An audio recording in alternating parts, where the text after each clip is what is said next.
প্রিয় দর্শক, যখন কেয়ামতের বড় ও ছোট সকল আলামতগুলো সম্পূর্ণ হয়ে যাবে তখন কেয়ামত আসতে শুরু করবে। কেয়ামত শুরু হবে শিঙ্গায় ফুঁক দেওয়ার মাধ্যমে, যার সম্পর্কে ইমামুল আম্বিয়া জনাবে মোহাম্মদুর রসুলুল্লাহ সাল্লাল্লাহু আলাইহি ওয়াসাল্লাম ইরশাদ করেছেন, আল্লাহ রব্বুল আলামিনের প্রধান চারজন ফেরেশতার মধ্য থেকে হজরত ইসরাফিল আলাইহিসসালাম মুখে শিঙা নিয়ে মাথা নত করে হুকুম শোনার জন্যে কান পেতে বসে আছেন। আর যখনই আল্লাহ রব্বুল আলামিন হুকুম দেবেন তিনি তখন শিঙায় ফুঁক দেবেন, আর তখনই কেয়ামতের সূচনা হবে। মুসলিম শরীফের হাদিস অনুসারে এটি হবে জুমার দিন। মানুষজন নিজেদের কাজে ব্যস্ত থাকবেন, তো হঠাৎ করে পশ্চিম ও পূর্ব দিকের সকল লোকেরা একটি লম্বা আওয়াজ শুনতে পাবে, যা ধীরে ধীরে বাড়তেই থাকবে। এই অমানবিক শব্দের উচ্চতা ও রূঢ়তার কারণে মানুষের মধ্যে আতঙ্ক ছড়িয়ে পড়া শুরু করবে। আর যখন শিঙার আওয়াজ বজ্রপাতের মতো তীব্র হবে তখন মানুষ মারা যেতে শুরু করবে। যেই লোক যেখানে থাকবে সেখানেই তারা মারা যাবে। ইসরাফিলের শিঙার আওয়াজ যত বাড়তে থাকবে মহাবিশ্বের সব কিছু তত বিচ্ছিন্ন হতে শুরু করবে। পৃথিবী অন্ধকারে পথ হারানোর মতো ভূমিকম্পে কেঁপে উঠবে, পাহাড় ধূলিখার মতো উড়তে শুরু করবে, সমুদ্রে আগুন জ্বলে উঠবে, আসমান ফেটে পড়বে, চাঁদ সূর্য বিবর্ণ হয়ে যাবে, সমস্ত মাখলুক মানুষ জিন ও ফেরেশতারা ধ্বংস হয়ে যাবে। এতদূর পর্যন্ত যে মৃত্যুর ফেরেশতা মালেকুল মাউত নিজের রূহ আল্লাহ রাব্বুল আলামিনের কাছে দিয়ে দেবেন। সকল জীবিত এবং মৃত জিনিস ধ্বংস হয়ে যাবে, শুধু একজন আল্লাহ শারিকুল বাকি থাকবেন। আর আল্লাহ রাব্বুল আলামিনের এই ইরশাদের মুবারক পূর্ণ হয়ে ভূপৃষ্ঠে যা কিছু আছে সমস্ত অবিনশ্বর, কেবল তোমার প্রতিপালকের সত্তা যিনি মহিমাময় মহানুভব। যখন সব কিছু ধ্বংস হয়ে যাবে তখন আল্লাহ রাব্বুল আলামিন ঘোষণা করবেন, পৃথিবীর জালিমরা কোথায়, পৃথিবীর অহংকারীরা কোথায়, আজ কার রাজত্ব? নীরবতার পরে আল্লাহ রাব্বুল আলামিন নিজেই ওই নীরবতার জবাব দেবেন, আজ রাজত্ব একমাত্র আল্লাহ রাব্বুল আলামিনের। মুসলিম শরীফের হাদিসে এসেছে, আমি হলাম বাদশাহ, দুনিয়ার জালিম ও অহংকারীরা আজ কোথায়? একটি দীর্ঘ সময় যা আল্লাহ রাব্বুল আলামিনও জানেন তা শান্তি ও নীরবতায় কেটে যাবে। এরপর যখন আল্লাহ রাব্বুল আলামিন চাইবেন তখন নতুন করে আসমান, পৃথিবী আর ফেরেশতাদের সৃষ্টি করবেন। নতুন পৃথিবীতে গাছ, ইমারত, পাহাড় ও সমুদ্রের চিহ্ন পর্যন্ত থাকবে না, বরং সেখানে সাদা, মসৃণ ও বিস্তীর্ণ মাঠ থাকবে, যা তার রবের নূরে ভীষণ আলোকিত হয়ে যাবে। মানুষকে পুনরায় সৃষ্টি করার জন্যে আসমান থেকে বৃষ্টি নাজিল করা হবে। প্রতিটি মানুষের মেরুদণ্ড থেকে সম্পূর্ণ মানুষকে সৃষ্টি করা হবে, আর তারপর তাতে গোস্ত দেওয়া হবে। এরপর জানাবে ইসরাফিল আলাইহিসসালামকে দ্বিতীয়বার শিঙায় ফুঁক দেওয়ার হুকুম দেওয়া হবে। এরপর মানুষ নগ্ন পদে, বস্ত্রহীন ও খতনাবিহীন অবস্থায় উত্থিত হবে, যেইভাবে মায়ের পেট থেকে জন্মগ্রহণ করেছিল। এরপর আল্লাহ রাব্বুল আলামিনের এই বাণীটিও পূর্ণ হয়ে যাবে, তোমরা একে একে আমার কাছে এসো।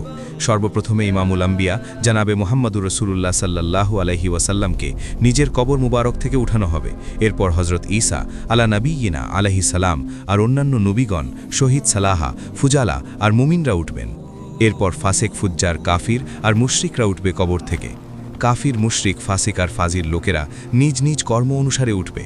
কেউ অন্ধ হয়ে, কেউ বধির হয়ে, কেউ ল্যাংড়া বা কেউ পিঁপড়ার আকারে কবর থেকে উঠবে, আবার কেউ মাথার উপর ভর করে উঠবে। কাফিররা এই অপ্রত্যাশিত জীবনের দৃশ্যকে দেখে তীব্র ভয় ও আতঙ্কে থাকবে, চোখ পাথর হয়ে যাবে, হৃদয় কাঁপতে থাকবে, কলিজা শুকিয়ে যাবে। সাহায্য করার মতো কেউ থাকবে না, কেউ একে অপরের দিকে দেখার মতো অবস্থায় থাকবে না। মুমিনরাও নিজ নিজে ঈমান ও আমল অনুযায়ী কবর থেকে উঠবে। শহীদ তার শাহাদতের তাজা রক্ত নিয়ে জেগে উঠবে। ইরাম অবস্থায় মারা যাওয়া হাজি তালবিয়া বলতে বলতে উঠবে, লব্বাইক আল্লাহুম্মা লব্বাইক, লব্বাইক লা শরীকা লাকা লব্বাইক, ইন্নাল হামদা ওয়ান নি'মাতা লাকা ওয়াল মুলুক লা শরীকা। মুমিনদের জন্য পুনরায় জীবনের কোনো প্রতিরোধ থাকবে না, তাই তাদের উপর সেই ভয় ও আতঙ্ক ছড়িয়ে পড়বে না যা কাফির আর মুশরিকদের মধ্যে থাকবে। কবর থেকে উঠতে প্রত্যেক মানুষের উপর দুইজন ফেরেশতা নিযুক্ত করা হবে, যারা তাকে হাসরের ময়দানে পৌঁছে দেবে। মনে রাখবেন, মুলকের স্বামীর এলাকাই হলো হাসরের ময়দান। সবাইকে নিজ নিজ কবর থেকে উঠে সেখানে যেতে হবে। কাফিরদের মধ্য থেকে যে লোকেরা নিজেদের কবর থেকে অন্ধ হয়ে উঠবে তারা হোঁচট খেতে খেতে পড়ে গিয়ে সেখানে পৌঁছাবে। যারা পিঁপড়ের শরীরে উঠবে তারা লোকেদের পায়ের নিচে পিষ্ট হবে, আর যারা মাথায় ভার করে উঠবে তারা চরম অপমান আর লজ্জায় এ যাত্রা সম্পন্ন করবে। কিছু কাফিরদের আগুন ভক্ষণ করে হাসরের ময়দানে নিয়ে যাবে। কাফিররা যেখানে ক্লান্ত হয়ে থামবে, আগুনও সেখানে থেমে যাবে, আর যেমনই চলতে থাকবে আগুনও তাদের সঙ্গে চলা শুরু করবে। মুমিনরাও নিজ নিজ আমল ও আকীদা অনুযায়ী হাসরের ময়দানে পৌঁছাবে। কিছু লোক পায়ে হেঁটে যাবে, কিছু লোক উটে চড়ে যাবে।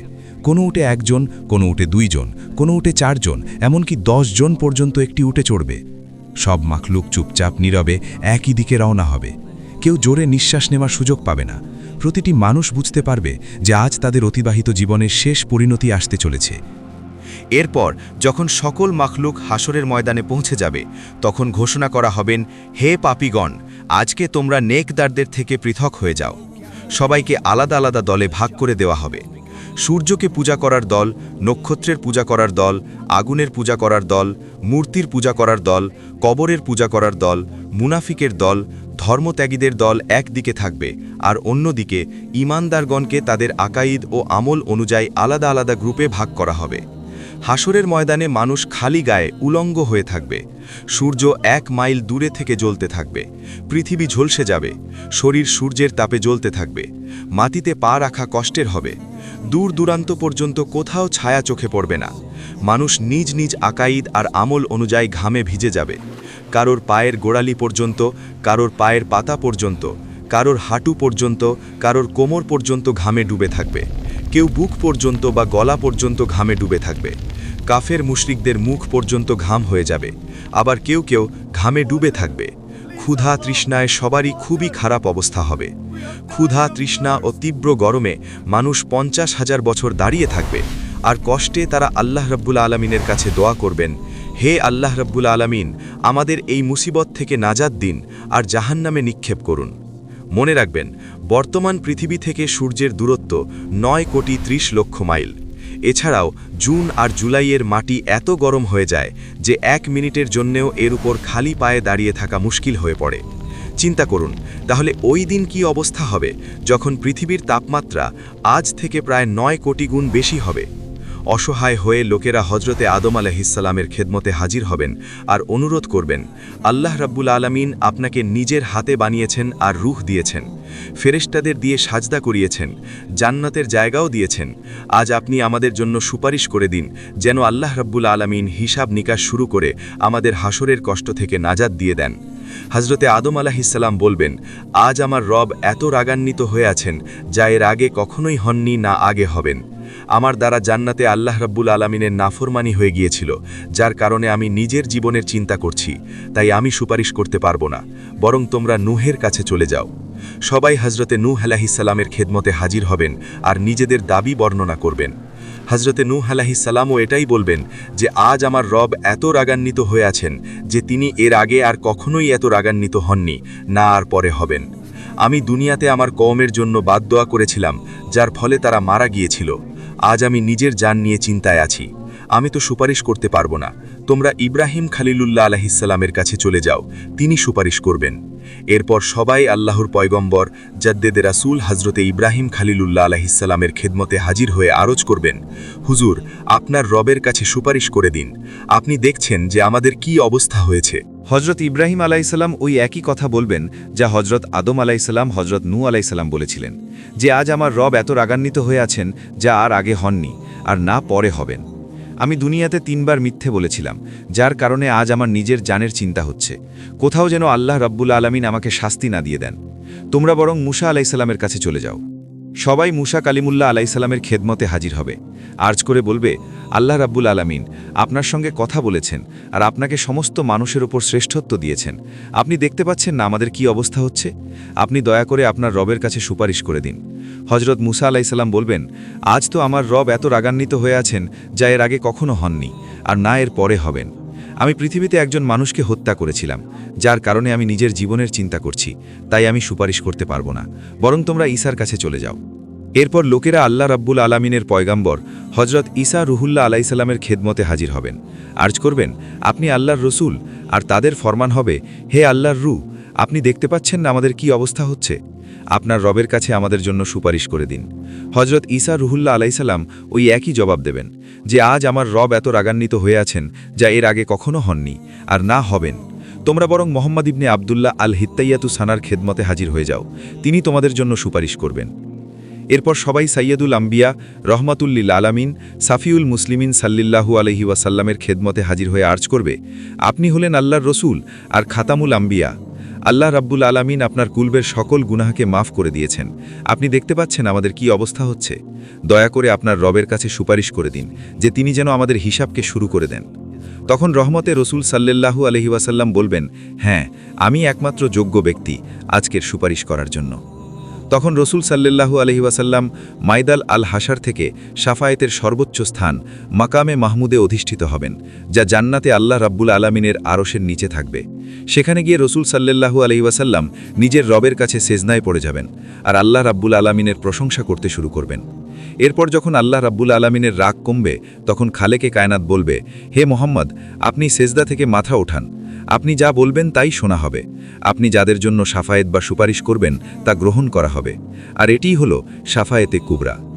শাফায়েতে কুবরা কবুল হওয়ার পর রসুল সাল্লাল্লাহু আলাইহি ওয়াসাল্লাম মাকামে মাহমুদ থেকে হাসরের ময়দানে ফিরে আসবেন। এরপর ফেরেশতাদের অবতরণের পর হাসরের ময়দানে আল্লাহ রাব্বুল আলামিনের আগমন হবে। ফেরেশতারা পৃথিবীর কোনায় কোনায় দাঁড়িয়ে থাকবেন। আর 8 জন ফেরেশতা আল্লাহ রাব্বুল আলামিনের আরশ ধরে রাখবেন। এরপর আল্লাহর বিচার শুরু হবে। ফেরেশতাগণ, নবীগণ, আউলিয়াগণ ও সালাহগণকে সাক্ষী হিসাবে ডাকা হবে।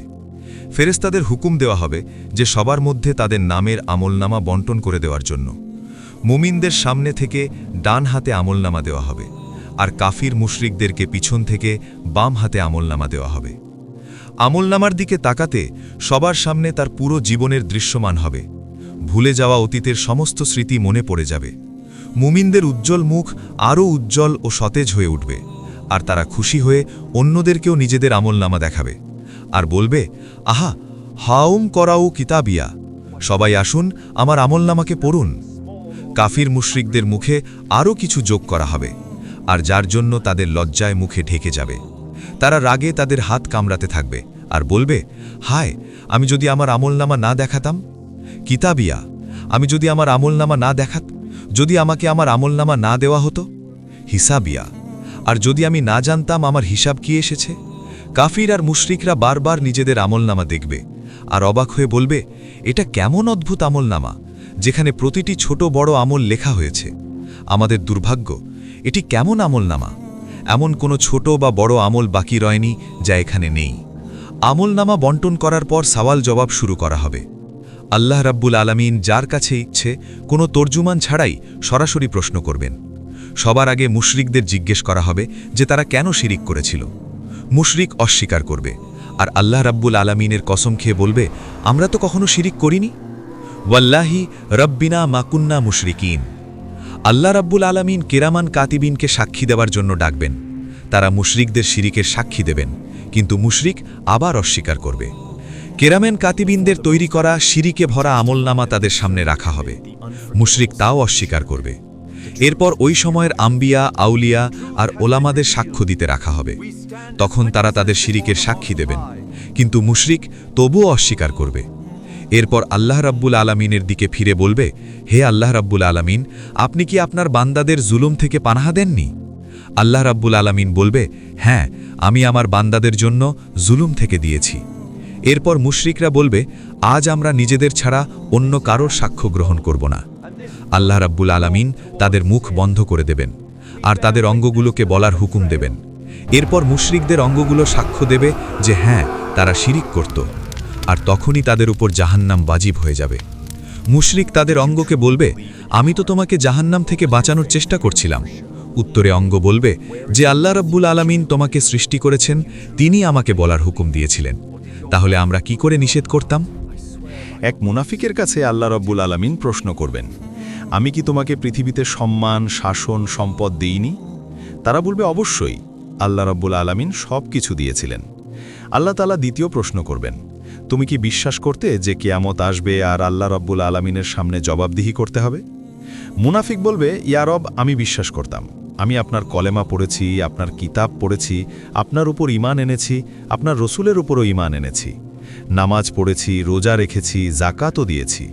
মুনাফিক নিজের প্রশংসায় সব কিছু খুলে খুলে বর্ণনা করবে।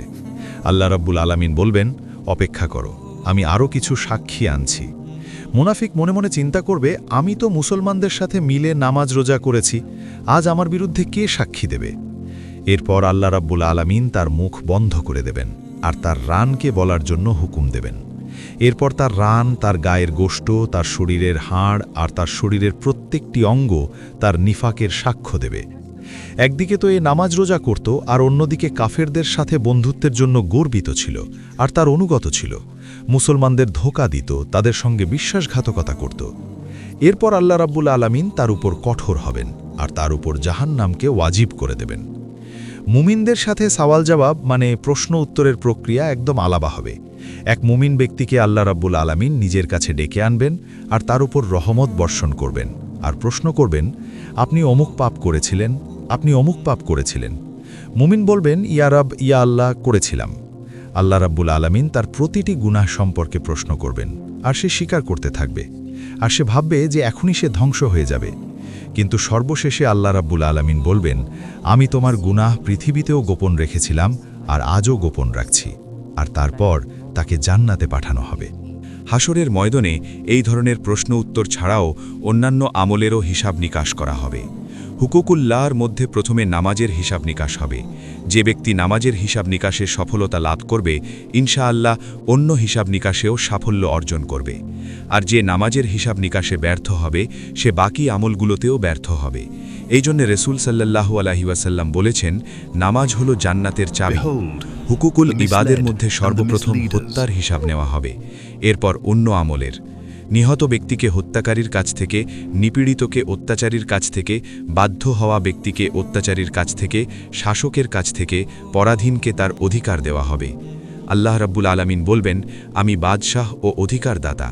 আজ কোনো জাহান্নামী ততক্ষণ পর্যন্ত জাহান্নামে যেতে পারবে না যতক্ষণ পর্যন্ত কোনো জান্নাতীকে তার অধিকার না দিয়ে দেব, আর কোনো জান্নাতী ততক্ষণ পর্যন্ত জান্নাতে যেতে পারবে না যতক্ষণ পর্যন্ত কোনো জাহান্নামীকে তার অধিকার না দিয়ে দেওয়া হবে। ক্ষুদ্রতম জুলম ও ক্ষুদ্রতম অন্যায়ের অধিকারও আল্লাহ রাব্বুল আলামিন অধিকারীকে দেবেন। যদি কেউ পাইলটের একটি শাখার সমান কারোর অধিকার হরণ করে থাকে বা কাউকে বেইজ্জতি করে থাকে, তো আল্লাহ রাব্বুল আলামিন তার ক্ষতিপূর্ণ দেবেন। যদি কেউ কোনো পশুর ওপর জুলুম করে থাকে ও অন্যায় করে থাকে, তাহলে আল্লাহ রাব্বুল আলামিন ওই পশুর প্রতিশোধ নিয়ে ছাড়বেন। এমনকি যদি একটি পশু অন্য পশুর প্রতি জুলুম করে থাকে, তাহলে সেই পশুগুলোকে একে অপরের কাছ থেকে অধিকার পাওয়ানোর জন্য পুনরুজ্জীবিত করা হবে। এরপর নিপীড়িত পশুকে জালিম পশুর থেকে ক্ষতিপূরণ দেওয়া হবে, আর তাদেরকে আবার মরার হুকুম দেওয়া হবে। প্রতিশোধ ও অধিকার আদায় করা হবে নেকির সাথে।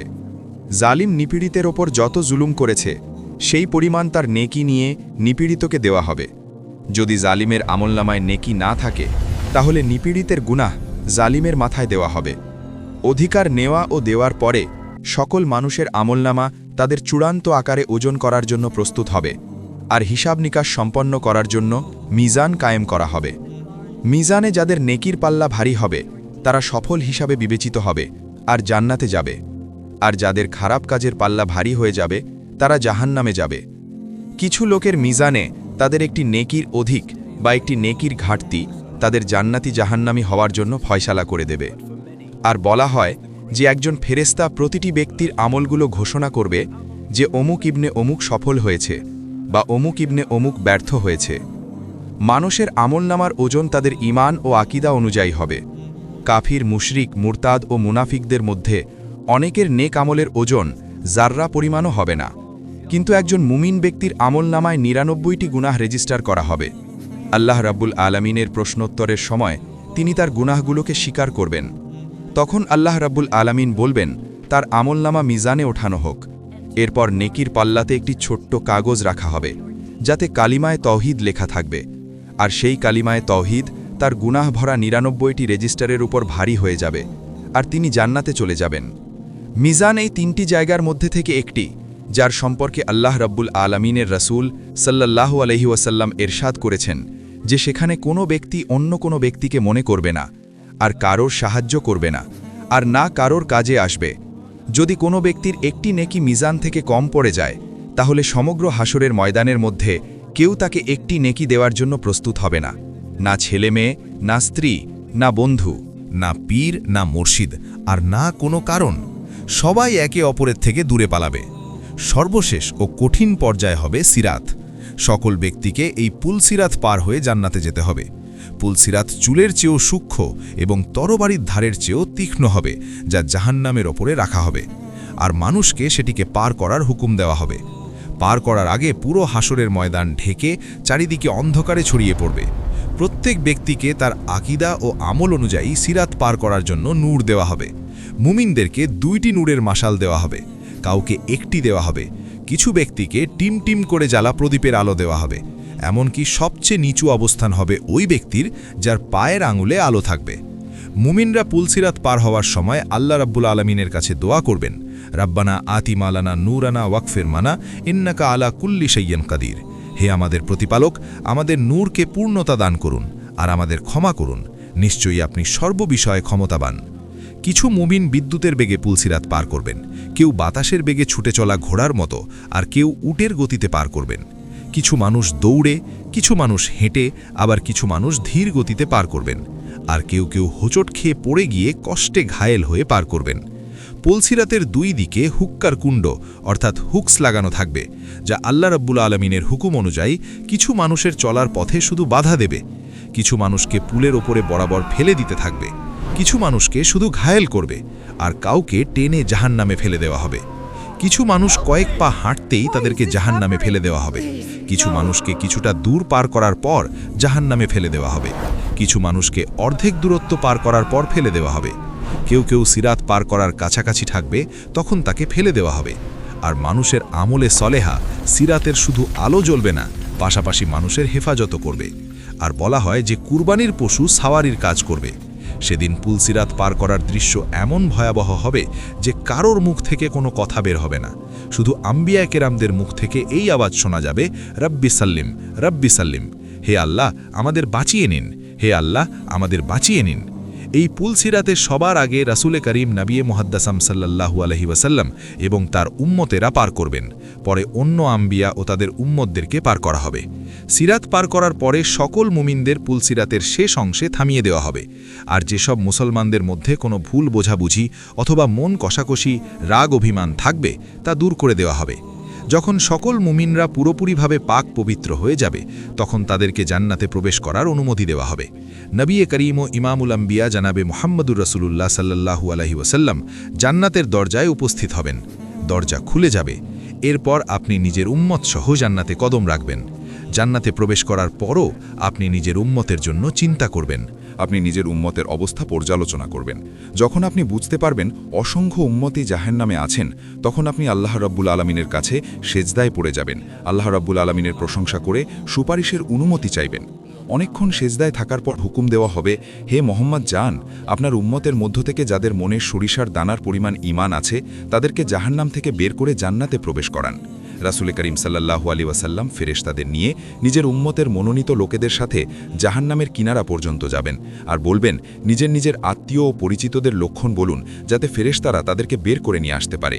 এরপর এমন লোক যাদের মনে জয়ের দানার পরিমাণ ঈমান থাকবে, তাদেরকে জাহান্নাম থেকে বের করে জান্নাতে নিয়ে যাবেন।